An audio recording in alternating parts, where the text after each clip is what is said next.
ಎಲ್ಲರಿಗೂ ನಮಸ್ಕಾರ. ನನ್ನ ಹೆಸರು ಛಾಯಾ ಅಂತ. ಒಂದು ಕಾಲೇಜಲ್ಲಿ ಕೆಮಿಸ್ಟ್ರಿ ಪ್ರೊಫೆಸರ್ ಆಗಿ ವರ್ಕ್ ಮಾಡ್ತಾ ಇದ್ದೀನಿ.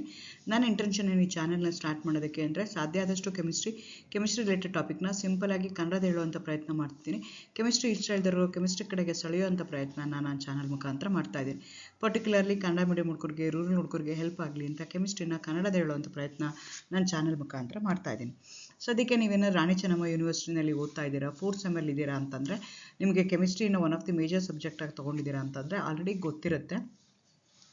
ಒಟ್ಟು 2 ಯೂನಿಟ್ ಇರುತ್ತೆ, 4 ಯೂನಿಟ್ ಇರುತ್ತೆ. ಥರ್ಡ್ ಯೂನಿಟಲ್ಲಿ 2 ಸಬ್ ಟಾಪಿಕ್ಸ್ ಬರುತ್ತೆ. ಒಂದು ರಿಯಾಕ್ಟಿವ್ ಇಂಟರ್ಮೀಡಿಯೇಟ್ಸು, ಇನ್ನೊಂದು methods of identification of reaction mechanisms ಅಂತ. ಆ್ಯಕ್ಚುಲಿ ರಿಯಾಕ್ಟಿವ್ ಇಂಟರ್ಮೀಡಿಯೇಟ್ಸು ಆಲ್ರೆಡಿ ಎಲ್ಲ 13-14 ವೀಡಿಯೋನ ಆಲ್ರೆಡಿ ಅಪ್ಲೋಡ್ ಮಾಡಿದ್ದೀನಿ. ಈಗ ಅದರಲ್ಲಿ ಬರುವಂಥ second topic methods of identification of reaction mechanisms. ಅದರಲ್ಲಿ ಒಟ್ಟು 9 ಮೆಥಡ್ಗಳಿದೆ. ಆಲ್ರೆಡಿ ನಾನು ಹಿಂದಿನ ವೀಡಿಯೋದಲ್ಲಿ 4 ಮೆಥಡ್ಗಳ ಬಗ್ಗೆ ಹೇಳಿದ್ದೀನಿ. ಇವತ್ತಿನ ವೀಡಿಯೋದಲ್ಲಿ 2 very important from the exam point of view, ಅದ್ರ ಬಗ್ಗೆ ಹೇಳೋಣ ಅಂತ ಅಂದ್ಕೊಳ್ತಾ ಇದ್ದೀನಿ.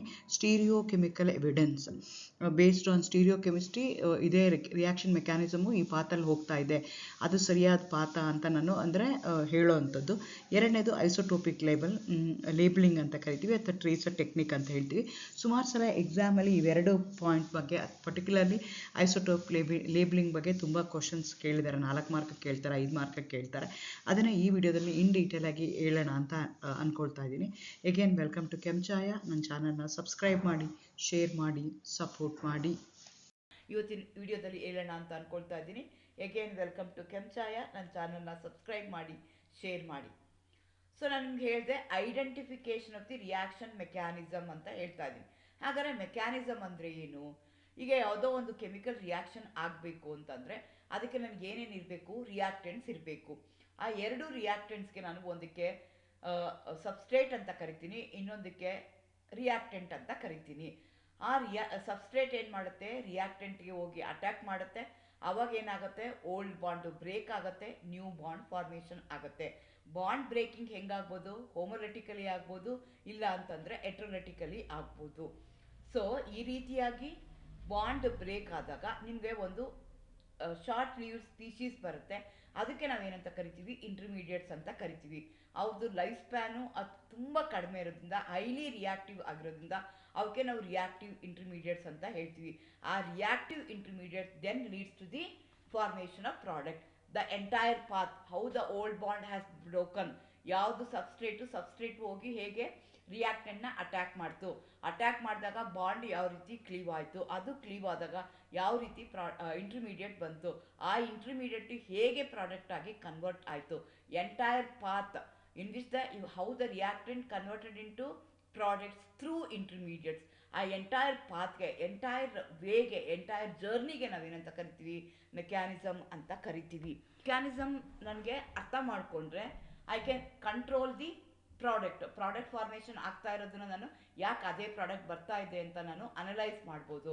ಅದೇ ಪ್ರಾಡಕ್ಟ್ ಬರ್ತಾ ಇದೆ ಅಂತ ನಾನು ಏನು ಮಾಡ್ಕೋಬೋದು? According to the if I understand the mechanism, ಆ ರಿಯಾಕ್ಷನ್ ನಾನು ಕಂಟ್ರೋಲ್ ಮಾಡ್ಕೊಳ್ಳೋಕ್ಕೆ ಈಸಿ ಆಗುತ್ತೆ. ಬರೋವಂಥ ಪ್ರಾಡಕ್ಟ್ ನನಗೆ ಇದೇ ಆಗುತ್ತಾ ಅಂತ.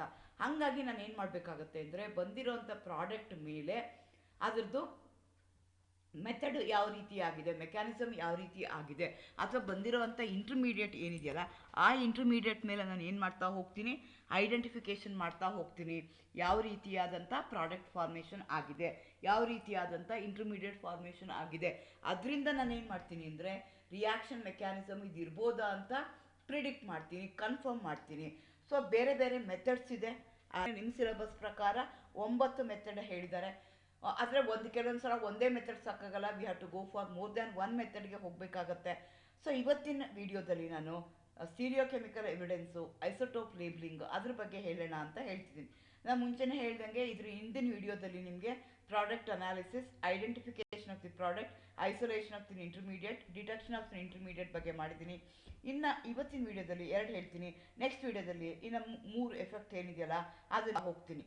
ನಿಮ್ಗೆ ಆಲ್ರೆಡಿ ಗೊತ್ತಿದೆ ಸ್ಟೀರಿಯೋ ಕೆಮಿಸ್ಟ್ರಿ ಅಂತ ನಾವು ಯಾವಾಗ ಯೂಸ್ ಮಾಡ್ತೀವಿ ಅಂತಂದರೆ, the spatial arrangement of those atom in space. The 3 dimensional ಪಿಕ್ಚರ್ನ ತಗೊಂಡಾಗ ನಿಮಗೆ ಯಾವ ರೀತಿಯಾಗಿ bond, where it is oriented, ಯಾವ ರೀತಿ ಓರಿಯೆಂಟ್ ಆಗಿದೆ 3 ಡೈಮೆನ್ಷನಲ್ಲಿ, ಆ ಬೇಸಿಸ್ ಮೇಲೆ ನಾವು ಹೇಳ್ತೀವಲ್ಲ, ಅದಕ್ಕೆ ನಾವೇನಂತ ಕರಿತೀವಿ? ಸ್ಟೀರಿಯೋ ಕೆಮಿಕಲ್ ಅಂತ ಹೇಳ್ತೀವಿ. ಅಂದ್ರೆ ಏನು, ಈಗ ನನಗೆ ಯಾವುದೋ ಒಂದು ಸ್ಟೀರಿಯೋ ಕೆಮಿಸ್ಟ್ರಿ ಆದಂಥ ಪ್ರಾಡಕ್ಟ್ ಯಾವುದೋ ಒಂದು ಬರ್ತಾ ಇದೆ, ಯಾವುದೋ ಒಂದು ರಿಯಾಕ್ಷನಲ್ಲಿ ಯಾವುದೋ ಒಂದು ಪ್ರಾಡಕ್ಟ್ ಫಾರ್ಮೇಷನ್ ಆಗ್ತಾ ಇದೆ. ಆ product formation if it's A stereo chemical ಅಥವಾ ಇಟ್ಸ್ ಎ ಕೈರಾಲ್ ಮಾಲಿಕ್ಯೂಲ್, ತೊಗೊಂಡಿರೋಂಥ ಬಿಗಿನಿಂಗಲ್ಲಿರುವಂಥ ಮಾಲಿಕ್ಯೂಲ್ ಏನಿದೆಯಲ್ಲ ಅದು ಕೈರಾಲ್ ಮಾಲಿಕ್ಯೂಲ್ ಆಗಿತ್ತು ಅಂತ ಇಟ್ಕೊಳ್ಳೋಣ. ಆವಾಗ ಪ್ರಾಡಕ್ಟ್ ಬರುವಂಥದ್ದು ಅದ್ರ ಬೇಸಿಸ್ ಮೇಲೆ whether the chirality has maintained with the same configuration or with a different configuration, ಆ ಬೇಸಿಸ್ ಮೇಲೆ ನಾನೇನು ಮಾಡ್ಬೋದು, ರಿಯಾಕ್ಷನ್ ಮೆಕ್ಯಾನಿಸಮ್ನ ಪ್ರಿಡಿಕ್ಟ್ ಮಾಡ್ಬೋದು. ಆ ಮೆಥಡ್ಗೆ ನಾವೇನಂತ ಕರಿತೀವಿ, ಸ್ಟೀರಿಯೋ ಕೆಮಿಕಲ್ ಎವಿಡೆನ್ಸ್ ಅಂತ ಕರಿತೀವಿ. For example when you consider SN2 mechanism, SN2 ಮೆಕ್ಯಾನಿಸಮಲ್ಲಿ ಯಾವಾಗೂ ಪ್ರಾಡಕ್ಟ್ ಏನಾಗುತ್ತೆ, ಇನ್ವರ್ಟೆಡ್ ಪ್ರಾಡಕ್ಟ್ ಬರುತ್ತೆ. ಸೊ ಇನ್ವರ್ಟೆಡ್ ಪ್ರಾಡಕ್ಟ್ ಬರ್ತಾ ಇದೆ ಅಂತಂದರೆ ಮೆಕ್ಯಾನಿಸಮ್ ಏನಾಗಿರ್ಬೋದು ಅಂತ ನಾವೇನು ಮಾಡ್ಬೋದು, ಪ್ರಿಡಿಕ್ಟ್ ಮಾಡ್ಬೋದು. ಯಾಕೆ ಇನ್ವರ್ಟೆಡ್ ಪ್ರಾಡಕ್ಟೇ ನನಗೆ ಬರ್ತಾ ಇದೆ ಅಂತಂದರೆ attack of the nucleophile is taking from the back side. There is no other go, there is no other place for the attack of the nucleophile. If it has to attack from the back side, then only there is a probability of getting the inverted product.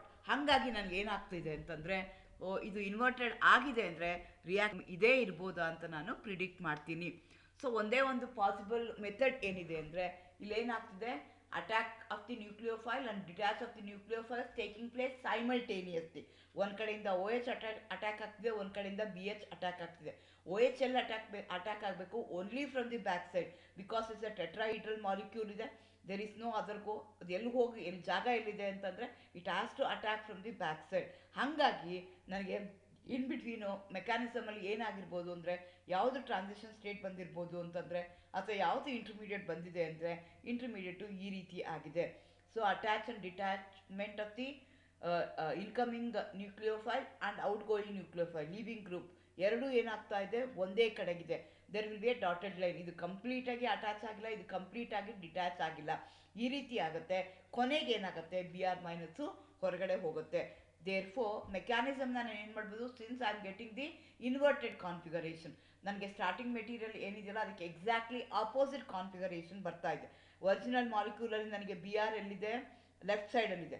ಬರಬೇಕಾದ್ರೆ ಏನಾಗ್ತಿದೆ, ಅದು right side, OH group ಎಲ್ಲಿದೆ, right ಸೈಡಲ್ಲಿದೆ. ಇದಕ್ಕೆ ನಾವೇನಂತ ಕರಿತೀವಿ, stereo chemistry ಅಂತ ಹೇಳ್ತೀವಿ. R&S configuration ಮೇಲೆ ಹೇಳ್ತಾ ಹೋಗ್ತೀವಿ.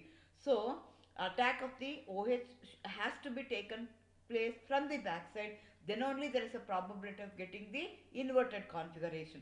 ಹಾಗಾಗಿ ರಿಯಾಕ್ಷನ್ ಮೆಕ್ಯಾನಿಸಮು ಈ ರೀತಿ ನಾವು ಹೇಳ್ತಾ ಹೋಗ್ತೀವಿ. ಈ ರೀತಿಯಾಗಿ ನಾವೇನು ಮಾಡ್ತಾ ಹೋಗ್ತೀವಿ, ಐಡೆಂಟಿಫಿಕೇಶನ್ ಮಾಡ್ತೀವಿ based on the chemical method ಏನಿದೆಯಲ್ಲ ಆ ಮೆಥಡ್ ಪ್ರಕಾರ ನಾವು ಹೇಳ್ತಾ ಹೋಗ್ತೀವಿ. Thank you, all the best.